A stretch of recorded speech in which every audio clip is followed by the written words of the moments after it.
নমস্কার বন্ধুরা, মৌসুমীর হেসেল থেকে মৌসুমী। আশা করি তোমরা সবাই ভালো আছো, আমিও ভালো আছি। আজকে আমি তোমাদের ঝিঙে পটল চিংড়ি মাছ দিয়ে বাটা করে দেখাবো। দেখো এখানে আছে ঝিঙেগুলোকে ভালো করে ছাল ছাড়িয়ে ধুয়ে নিয়েছি, আর কিছুটা পটল নিয়ে নিয়েছি, সেগুলো ভালো করে ছাল ছাড়িয়ে ধুয়ে নিয়েছি। এখানে রয়েছে কাঁচা লঙ্কা, রসুন।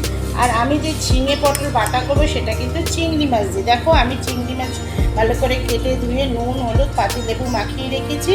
এবার ঝিঙেটা আর পটলটা আমি একটু সিদ্ধ করে নেব। তোমরা যদি ইউটিউব থেকে দেখো অবশ্যই সাবস্ক্রাইব করতে ভুলবে না, আর ফেসবুক পেজ থেকে যদি তোমরা দেখো তাহলে পেজটাকে অবশ্যই ফলো করবে। চলো সিদ্ধটা বসিয়ে দেওয়া যাক।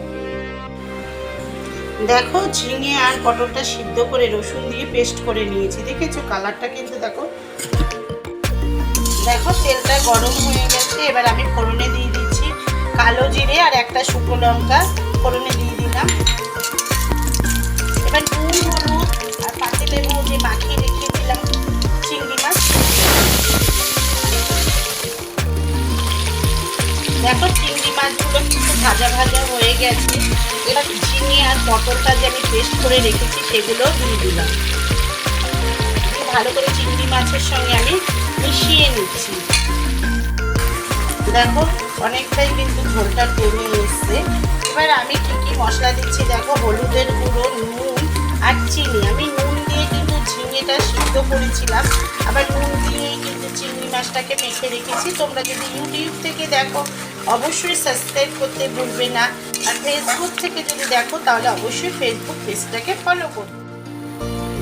দেখো ঝিঙে বাটাটা কিন্তু একদম রেডি হয়ে গেছে। আমি কিন্তু আজকে তোমাদের ঝিঙে আর কটা পটল দিয়ে চিংড়ি মাছ দিয়ে ঝিঙে বাটা করে দেখালাম। আমি যেভাবে করলাম তোমরাও এইভাবে করে কমেন্টস বক্সে কমেন্টস করতে ভুলবে না, শেয়ার করতে ভুলবে না, লাইক করতে ভুলবে না। দেখো ঠান্ডা হয়ে গেলে আমি পরিবেশন করে তোমাদের দেখো আমি পরিবেশন করে নিয়েছি। আমি কিন্তু আজকে তোমাদের ঝিঙে বাটা করে দেখালাম চিংড়ি মাছ দিয়ে।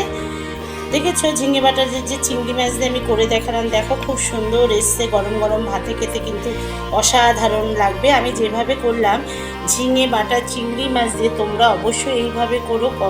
কমেন্টস বক্সে কমেন্টস করতে ভুলবে না, শেয়ার করতে ভুলবে না, লাইক করতে ভুলবে না। অবশ্যই সাবস্ক্রাইব করবে ইউটিউবে আর ফেসবুক পেজে, সেখানে লাইক করবে, কমেন্টস করবে, শেয়ার করবে, আর অবশ্যই পেজটাকে ফলো করবে। আজকের মতন আসি, নমস্কার, সবাই ভালো থেকো, সুস্থ থেকো, টাটা।